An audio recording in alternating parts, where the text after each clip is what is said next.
মানুষের জীবন তো একটাই। এক জীবনেও যদি আমাদের লোকের কথা শুনতে হয়, যদি মানুষের কথা ধরে বসে থাকতে হয়, মানুষ কী বলবে, মানুষ কী করবে, এটা করলে কেমন হবে, মানুষ ভালো বলতেছে না। এসব ধরে বসে থাকলে আসলে আমাদের সময়টাই তো ফুরিয়ে যাবে। আসসালামু আলাইকুম এভরিওয়ান। কী অবস্থা সবার? আশা করি সবাই অনেক অনেক ভালো আছেন। তো আজকের ভিডিওটা একটু ডিফারেন্ট। আসলে আমাদের বাসার সবাই হচ্ছে ফ্রি ছিল এই দিনটায়। তো ভাবলাম যেহেতু ফাল্গুনও চলে আসছে, তো সেই উপলক্ষে আম্মু হচ্ছে নতুন রান্নাঘর বানাইছে। এইখানে হচ্ছে একটা খাওয়া দাওয়ার ব্যবস্থা হোক। সবটাই টোটালি আমি নিজের থেকে অ্যারেঞ্জ করা আর কি। আমার আসলে যতটুকু সাধ্য বা সামর্থ্য আছে তার উপরেই ডিপেন্ড করে সবটা করা। আপনারা সবাই মোটামুটি জানেন বা অবগত আছেন যে আমাদের পরিবার বলতে শুধুমাত্র ঘরে বাইরে আফুর পরিবার এবং আমাদের পরিবার। আসলে এর বাইরে আত্মীয় স্বজন কেউই আমাদের কাছে নাই। আমরাই আমাদের মতো একটা জায়গায়। তো যাই হোক, সব কিছু মিলে আলহামদুলিল্লাহ খুব ভালো আছি।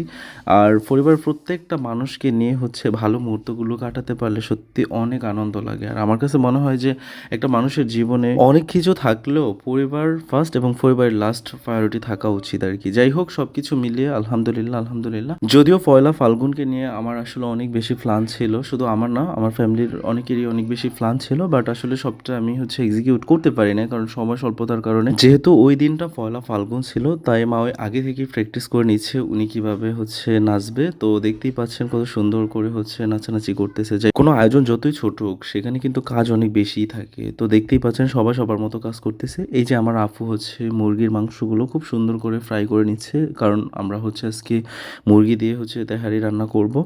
তো আফু হচ্ছে সবসময় রান্নার দায়িত্বেই থাকে, কারণ আফুর হাতের রান্না অনেক বেশি ভালো হয়। তাই রান্নার দায়িত্ব সবসময় আফুরই থাকে। আমাদের কাজকর্মের মাঝখানে হঠাৎ দেখে খালা চলে এসছে।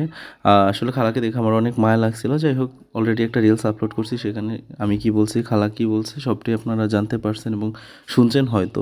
আসলে এরকম মানুষ দেখলে আমার সত্যিই খুব খারাপ লাগে। আমার ভার্সিটির ওইখানে একজন আছে, যারে সবসময় আমি কিছু না কিছু দেওয়ার চেষ্টা করি আর কি। তো দেখতেই পাচ্ছেন, দেখতে দেখতে আমাদের হচ্ছে রান্নার যেই প্রস্তুতি বা প্রিপারেশন, সেগুলো হচ্ছে এক এক করে গুছানো হয়ে গেছে। এখন আপু রান্না করতে বসে গেছে। ও হ্যাঁ, আমার আম্মুকে কিন্তু এই ভিডিওতে একটু কম দেখা যাচ্ছে, কারণ হচ্ছে আমার আম্মু ওই দিন আসলে একটু সিক ছিল।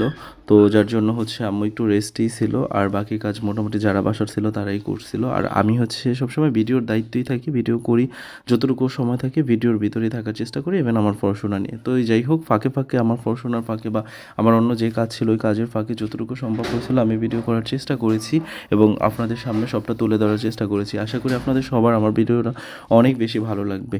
আর দেখতেই পাচ্ছেন সব কিছু আসলে গুছিয়ে আপুর কাছে দেওয়া হচ্ছে। ভাবি সব কিছু গুছিয়ে গুছিয়ে আপুর কাছে দিচ্ছে, আর আপু সব কিছু নিজের মতো করে রান্না করতেছে। আর আমার আপুর বড় বড় লাকড়ির চুলায় রান্না করতে নাকি অনেক বেশি ভালো লাগে, যেহেতু আফুর বাড়িতে হচ্ছে ছাদ, কারণ ওখানে মাটির ব্যবস্থা নেই। আপনারা অনেকেই দেখছেন যে আমরা ছাদের উপরে হচ্ছে দীর্ঘদিন রান্না করেছি। অনেক কষ্ট হয়েছে, কারণ সিঁড়ি বেয়ে বেয়ে উপরে উঠে রান্না করা আবার নিচে নামানো সত্যি অনেক প্যারাদায়ক। এই জন্যই হচ্ছে নর্মালি আমার আম্মুর জন্যই আমরা আপুর বাসা থেকে চলে আসা, কারণ আমার আম্মু হচ্ছে ছাদের উপরে ওঠা নামা করে রান্না করতে কষ্ট হয়ে যায়। ঠিক আছে, তো এই জন্য আমরা হচ্ছে এরকম একটা বাড়ি চয়েস করছি যেখানে হচ্ছে মাটির একটা ব্যবস্থা থাকবে, মানে উঠোনের মতো। সেখানে আম্মু নিজের মতো করে রান্না বান্না করতে পারবে, কারণ আমার আম্মুর একটু সমস্যা আছে। যাই হোক, সব কিছু মিলে এখন আমরা যে বাড়িটা আছি অনেক ভালো আছি আলহামদুলিল্লাহ।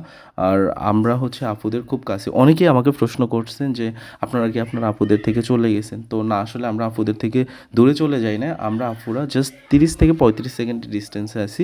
ইভেন এই বাড়িটা আমরা একাই হচ্ছে ভাড়া নিছি। অনেকে মনে করছেন যে আমরা বাড়িটা নিজেরা কিনছি। না ভাই, অতটা সামর্থ্য এখনও আমাদের হয় নাই, এত বড়লোক হতে পারি নাই।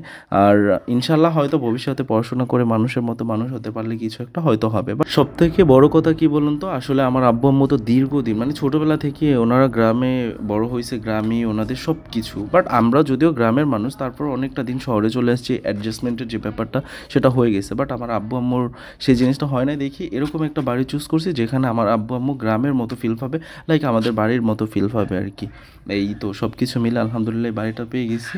এখন আলহামদুলিল্লাহ ভালোই থাকতেছি।